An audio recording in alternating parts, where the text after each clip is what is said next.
Okay, hi, Unit 4, and here we are again in my basement, and so this is the video for Unit 4, and hopefully things are going well. I don't know, I assumed I would get more questions than I've gotten from you so far, and I'm not going to assume that's because everything's working out so perfectly. In every single class that I teach in person, of course, there's lots of questions at the beginning of class. When are papers due, and how are they supposed to be written, and how do you like citations and stuff like that? And so the shortage of questions is surprising, but it's all good. Hopefully you're enjoying the class. We're about a third of the way through it already, and this is a great time for you to stop and write a paper. So here's the basic recap of where we've been, and I'm not going to take too long on this video. I know yesterday's was 11 minutes, and that's because I was describing how the papers are to be written. But very briefly, what happens is at the beginning of the semester, first class, first unit, you are introduced to the ideological origins of the settlers from Vermont, mostly the founders of Vermont, mostly Western New Englanders. And that's made ambiguous because, of course, in the future, all different kinds of people are going to argue about what kinds of people the founders were. And once you get through the Revolutionary era and the founding of the state, then the next step is to introduce how the state became oriented uphillers and downhillers. And then the next thing is the single most important things about the two groups. The most important thing about uphillers being they don't see the big picture, and downhillers being that they don't understand uphillers at all. And so then in this class, the fourth class, after the end of it, it's a good time for you to stop and write a assessment paper for me. They really should be called unity papers. What you're doing is you're assessing how unified Vermont was in 1850 compared to what it was like in the 1770s, all the way through time, you know, and again, write it creatively the way that you want to write it, but how did Vermont change? Tell it like a story based on things that you've read, on facts, up to the 1850s. And so then today's class, this unit, fourth unit, is divided into 4 sections. And the first section is about capitalist transformation, and there's a lot of stories about how Vermont became the most church-going people on earth and how disoriented they were and freaked out Vermonters were as a result of the thrusting of capitalist imperatives into the countryside. And of course it was crazy. Vermonters went wild. And the question that you want to ask about that is one that comes up again when summer tourism kicks in the 1890s, when you build the interstate highways in the 1950s and 60s, which is when dramatic change from outside the state hits the state. What does that do to the imagined community? Do Vermonters tend to pull together in times of stress that's caused by outside change? Or does it tend to break them apart? Alright? Okay. Then the second section is one that is about the mid-hiller dilemma. And, you know, when I teach this in person, of course, this is the next step, which is that, of course, that the uphill-downhill is a spectrum. It's not 2 camps. It's not monolithic, you know, or Manichaean or whatever. But rather, of course, we all exist on a sort of scale. I'm the most downhill guy you could possibly find, but even I have a chainsaw, you know what I mean?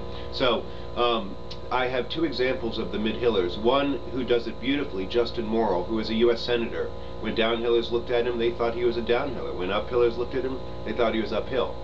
And he played this into a long and successful political career.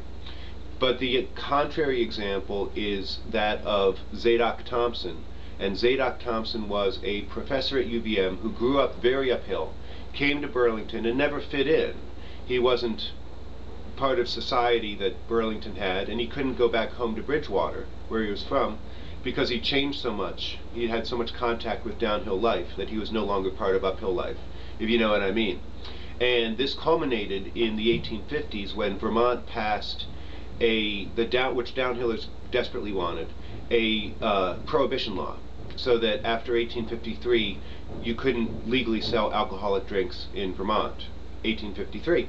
And Zadok Thompson refused to take a temperance pledge, and as a result was never made a full professor at UVM, But he didn't drink. He was just in solidarity sort of with his uphill brethren. And that sort of, he found it very hard to walk the line between uphill and downhill. The question being, should it be easy for someone to be like halfway in between, someone to be a lot of uphill and a lot of downhill, just sort of half and half? Should that be an easy experience? Or if Vermont's a really strong idea, if Vermont is moving towards the goal of perfecting human life, finding balance between the needs of the individual and the needs of the community, should it be really hard to be a mid-hiller? Should it be really easy? Should it be really hard?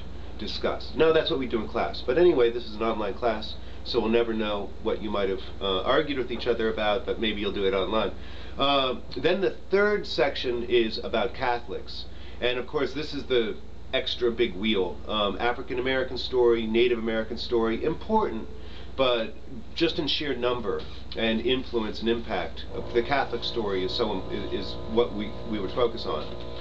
And the moral of the story of Catholics in the antebellum years is that it's not always the same as it was in the past. Just so you don't, if you do get the uphill-downhill thing, you don't think that it's always the same. It evolves enormously. In 2013, it's much easier to become a Vermonter if you live in Burlington than if you live in Wheelock. It's much easier to become faster to become a Vermonter downhill than uphill. It's true, trust me. But back in the antebellum years, large numbers of Catholics were in Vermont. More than 10% of the population were Catholic immigrants in the 1840s, say. French Canadians and Irish in particular. And nativism, anti-Catholicism, was really strong downhill. And to some extent it was true uphill as well. But mostly uphill, what happens is people settle into their communities and there's interdependence by needs. People need to get pulled out of ditches, or they need to have sugar loaned to them or something like this. And so people who live on the same road grow to depend on each other. And what you see downhill is very little assimilation. Because of their numbers in Burlington and Winooski, Catholics were able to build their own institutions, churches, schools, stores. But uphill, as Jeremiah O'Callaghan, the Catholic Archbishop of the Vermont Diocese, found out, he'd go out into the countryside and was horrified to discover that Catholics were converting to Methodism or Baptists, and they were marrying Protestants, etc., etc. He thought it was terrible. But of course, it's also a sign that those people were being accepted locally and were blending in. So it's not always the same. It's not always the same. It evolves enormously. And there's a lot more to be said, but we'll keep this short. And then finally, there is a section on the anti-slavery sentiment. And it's a long and complicated story. Not everyone in Vermont were abolitionists, even up to 1860, to say the least. It's big and complicated. There was a downhill movement to support colonization, transporting blacks back to Africa. A lot of people didn't care. The Mexican War, obviously, is the huge turning point, and the idea that we would expand slavery into Texas was horrifying for a lot of Vermonters. And there are some heroic stories, like Rokeby House in Ferrisburg, which was a stop on the Underground Railroad. But what happens is that Vermont, by the time, of course, the Civil War happens, at least in terms of saving the Union, Vermonters were overwhelmingly in support of it. Vermonters had an enormous consensus about the Civil War was worth fighting for. The Union was worth fighting for. But underneath that, and what's very important, is this, which is railroads came through Vermont in the 1840s. The Central Vermont was completed in 1848. The Rutland was completed in 1848. The Passumpsic and Lamoille Passumpsic Railroad was completed in 1850. And so what happens is that, unlike canals or turnpikes, railroads favor some towns over other towns enormously.